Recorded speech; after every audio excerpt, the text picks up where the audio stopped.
Okay guys, build log progress report. So I've designed a whole bunch of my parts, probably about half my parts so far. I haven't finished them yet, but they're all in this nice handy dandy notebook out of frame. I have already printed some items. I've printed my front fan duct that goes over my radiator. So it's nothing too fancy. I've already finished it with acetone, so it's nice and smooth. This is 3D printed, of course. Using this little fan right here. Didn't really have another use for this, so that's what I'm going to use it for. Also, the very, very important part right here, this is actually the reservoir mount, and this mounts to the fan shroud, like so. And the pictures will show that. I'll show pictures. It's like this, and the fan's going to pull air through that reservoir. But the reason I chose these reservoirs, these are very different. You don't really see these very much. There's nothing really like this out there. I never really see any custom builds use anything like this, so I thought it'd be really interesting to kind of exhibit those. But anywho, so I've got those done. That's the only thing that I have fully printed and finished so far. I still have to glue it, but other than that, those are finished, and I just screw them to the PC. But what I have been doing, all the parts for this have been designed. This is my reservoir. This is one of the really cool Helix ones with the UV LED or UV cold cathode inside, I should say. Already got my fittings on there, and I've already designed all the stuff for this, which is kind of precarious. Computer was still running while I was doing my measurements inside there. You're careful not to touch stuff, but all turned out okay. Didn't break anything. The one of those brackets to mount that is actually printing off right now. That's what's running right now. It's probably going to get picked up in the audio, but anyway, I just wanted to give you guys an update. You'll get to see more time-lapse footage of what's going on in there, and I'll of course post time-lapse footage that I have so far. The parts I've already made. Moving along good. Today's Monday night, so still a few more days. Kind of close, but I think we'll be okay. This is that part I was showing you in the video previous.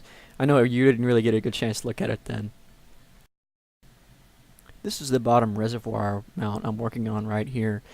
Now, 123D, it's a good program, but it does tend to fight me a little bit. You might kind of notice that in some of these time lapses of me doing this, but basically what I'm doing here is I'm having to make the mount so I can hold it from the bottom and kind of clip to the reservoir. And what I'm also adding, and what you're seeing right here, is I'm actually adding a support for the GPU. I really don't want them to sag or bounce around or get jostled during transit, because obviously that would mess it up, and those are the most expensive thing in the case, as I've already said, and we don't really want to play that game. After each one of these time lapses of me designing these items in here, I'm actually going to go ahead and show you them getting printed. That's this right here. I always think it's really fascinating to watch it just kind of grow like this. Now obviously this is way sped up. None of these processes are this fast. I mean, designing that first part probably took about, I don't know, an hour and a half, 2 hours, maybe even more than that. And printing it takes about 3 or 4 hours for each one of these parts, because they are complex and because 3D printing can be a really slow process. Now, I'm not going to bore you all and make you watch everything here. I'm not going to show all the parts, but this is the brackets for that reservoir in the front. Now, this little cylinder here, you can't quite tell. It's about the length of the end joint of your thumb, about 1.5 inches tall. And the little center part, that's meant to put a bamboo skewer in. Now, bear with me. I know that doesn't make any sense. But what it's meant to do is you put the bamboo skewer in there and you mount LEDs around it. Now these LEDs, they're blue LEDs. The whole purpose of doing this is I put it inside this little core, which I'll show you right here. And this core goes inside of that radiator. And that radiator will glow blue from the interior. This is the last 3D part that I'm going to show you guys. This is actually the back radiator mount. Now I printed 2 of these. I'm only going to show you one. I'm not going to show you the design process because it's very similar to the first radiator mount that I made. But this is the last of the 3D parts I was wrapping up. At this point it was roughly, I don't know, I'd say probably Wednesday night or something like that. I was really getting close to a time crunch. But I think we're still on schedule, and we were doing okay at this point. Is obviously after the fact now, and I did finish, so there's at least that to look forward to. But I just wanted to show y'all that some of the details that go into making some of these 3D printer parts even after you've finished printing them.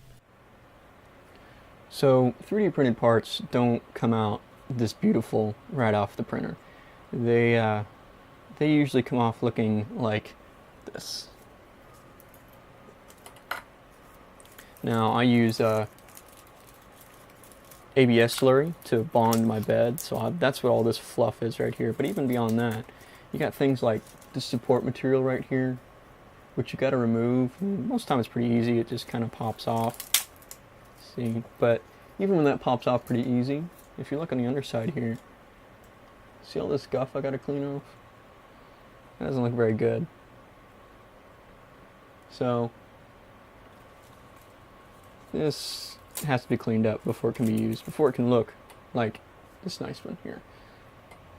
So what you can do, what I do, is I'll use a razor blade to clean off all this stuff. I'll just cut it off.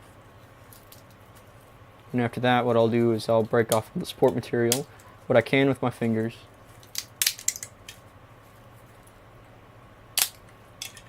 Gotta be careful not to break it. And then I'll use to get the rest off, I'll usually use a pair of snips like this. These are flush cut shears. And they'll cut straight down to the plastic, flush to the surface. So when you cut, you're not leaving anything behind. And it makes it mostly flat. The camera will focus. But it's not perfect. And it obviously you can still see that it was there, and it's still pretty rough on the bottom here. So what you do after that is you go after it with sandpaper. And the parts you can't get with sandpaper, you take down with various sizes of files. Really small ones and normal ones here.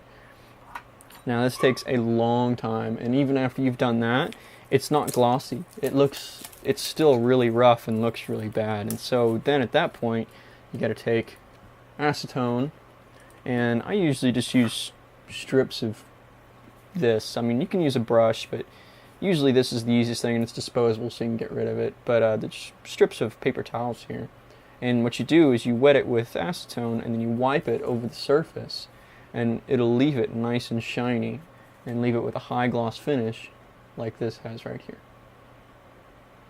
But yeah, just want to show you guys, stuff does not come off the printer perfect. You do have to fix it to make it look nice. Especially with my printer. My printer's made to make things that are structurally strong, not things that are pretty. Just wanted to show you all that. That's going to wrap this video up for today, guys.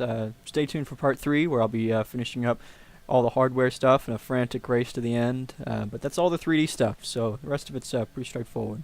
See you guys next time.